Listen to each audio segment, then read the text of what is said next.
The moment of inertia of thin square plate PQRS of uniform thickness about an axis passing through center O and perpendicular to the plane of plate is in bracket I1, I2, I3, I4 are the respectively the moment of inertia about their axis 1, 2, 3, 4 which are in the plane of the plate as shown in figure. हा question 2024ला आलेला होता आणि या ठिकाणी हा diagram दिलेली आहे. Square आहे आणि पहिली ॲक्सिस आहे, जी पहिली ॲक्सिस आहे ही दुसरी आहे, ही तिसरी झाली आणि काय झाली चौथी. हे सर्व ओ पॉईंटपासून काय होतं या ठिकाणी पास होत आहे. ठीक आहे. त्याचे 4 ऑप्शन दिले, त्यापैकी ए ऑप्शन आहे I1 plus I2 plus I3, बी ऑप्शन आहे I1 plus I3 plus I4, C option आहे I1 plus I2 plus I3 plus I4 आणि डी ऑप्शन आहे I1 प्लस I3. आता या 4 ऑप्शनपैकी या क्वेश्चनचं करेक्ट आन्सर काय असणार आहे तर आपण याला सॉल्व करूया आणि मग डिसाईड करूया. तर सर्वात पहिले आपल्याला मोमेंट ऑफ इनर्शिया फाइंड करायचा आहे. ओके, प्लेनला तर कोणतं रिलेशन याच्यापैकी काय असणार तर करेक्ट असणार ते आपल्याला या ठिकाणी फाइंड करायचं आहे. आता या ठिकाणी जर बघितलं तर ॲक्सिस नंबर 3 आणि ॲक्सिस नंबर 4 हे दोन्ही एकमेकांना कसे आहे परपेंडिक्युलर आहे. म्हणजे आपण कोणता थेरम यूज करू शकतो तर परपेंडिक्युलर ॲक्सिस थेरम. आणि या ओ पॉईंटपासून अजून एक या प्लेनला परपेंडिक्युलर असे ॲक्सिस फाइंड करायचं. ती तिन्ही ॲक्सिस एकमेकांना कसे असणार परपेंडिक्युलर. मग आपण कोणता थेरम यूज करू शकतो परपेंडिक्युलर ॲक्सिस थेरम. ओके, मग या ठिकाणी मी लिहितो ॲक्सिस नंबर 1 ॲक्सिस नंबर किती 3 and 4. Axis number 3 and 4 are perpendicular to each other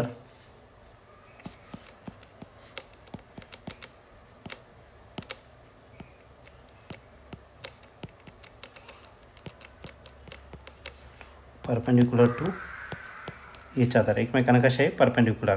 म्हणून आपण कोणता थेरम यूज करू शकतो परपेंडिक्युलर ॲक्सिस थेरम यूज करू शकतो बाय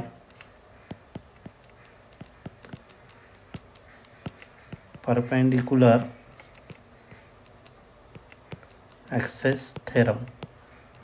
तर काय परपेंडिक्युलर ॲक्सिस थेरम तर या दोन्ही परपेंडिक्युलर ॲक्सिसची काय करायची ॲडिशन करायचं आहे. मग कोणतं ॲक्सिस तर 3rd नंबरचं आणि 4th नंबरचं एकमेकांना परपेंडिक्युलर आहे आणि प्लेनला जो परपेंडिक्युलर आहे तो किती असणार आय. म्हणजे परपेंडिक्युलर ॲक्सिस थेरम का असतो IX plus IY is equal to का असेल IZ.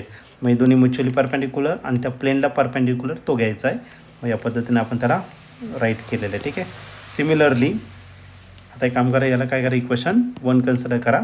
सिमिलरली ॲक्सिस नंबर किती तर ॲक्सिस नंबर 1 आणि ॲक्सिस नंबर 2 हे पण एकमेकांना कसे येतात परपेंडिक्युलर आहे. Okay, similarly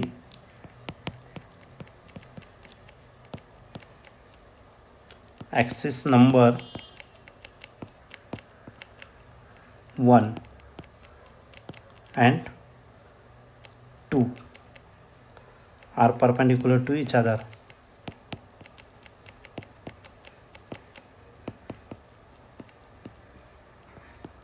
perpendicular to each other एकमेकांना कसे तर परपेंडिक्युलर आहे. मग therefore by perpendicular axis theorem. आता जे परपेंडिक्युलर ते लिहा. परपेंडिक्युलर कोण आहे I1 आणि दुसरा कोणता तर I2 आणि या सगळ्यांची जी सम आहे ती किती येणार तर I इतकेच येणार. याला काय करू आपण इक्वेशन नंबर 2 कन्सिडर करू. ओके, आता I1 घ्या, I2 घ्या किंवा I3 आणि I4 घ्या. ओके, हे स्क्वेअर ही कशातून पास होत आहे तर स्क्वेअरच्या कॉर्नरमधून पास होत आहे आणि सेंटरपासून. ठीक आहे. मग द स्क्वेअर आहे म्हणून सगळ्यांचा मोमेंट ऑफ इनर्शिया कसा असेल तर सेम असेल. मग या ठिकाणी मी राईट करतो as it is a square as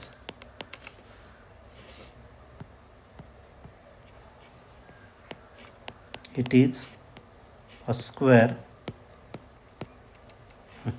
तर स्क्वेअर असल्यामुळे I1 इज इक्वल टू काय भेटेल I2 अँड I3 आणि I4ची व्हॅल्यू काय राहील सेम राहील. I3 इज इक्वल टू काय तर I4 असेल. ठीक आहे. देअरफॉर आता ही व्हॅल्यू जी आहे ती आपण पुट करून टाकू कशामध्ये, तर इक्वेशन 2 आणि इक्वेशन 3 मध्ये. Therefore equation 2 and equation 1 becomes काय भेटतं, इक्वेशन 2 आणि 1. तर I3च्या जागी आपण काय टाकणार आहे, I3 टाकू. I4च्या जागी पण काय टाकू, I3 इज इक्वल टू काय आला I. अँड इथं पण इक्वेशन नंबर 2 मध्ये टाकायचं आपल्याला. I1 तसंच लिहिणार. ओके, I2च्या जागी पण काय लिहिणार, तर मी I1च लिहिणार इज इक्वल टू करायला I झाला, बरोबर की नाही.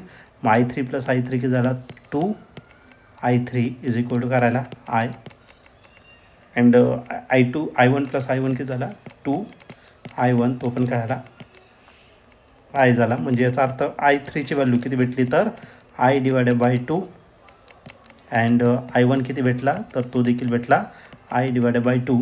म्हणजे याचा अर्थ काय, सगळ्यांची व्हॅल्यू आपली किती असणार, तर I डिवायडेड बाय 2 इतकीच असेल, बरोबर की नाही.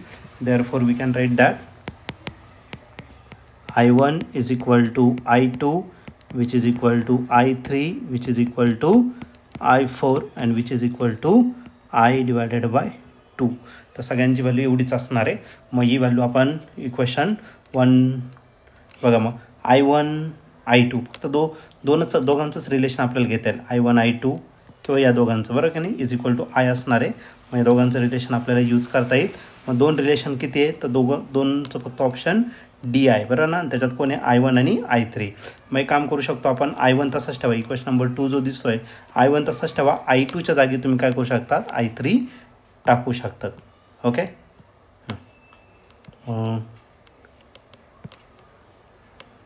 Therefore equation 2 can be written as. तर इक्वेशन नंबर 2 आपण राईट करू शकतो. I1 तसंच लिहिणार, I2च्या जागी काय लिहिणार, तर I3 which is equal to काय आला I.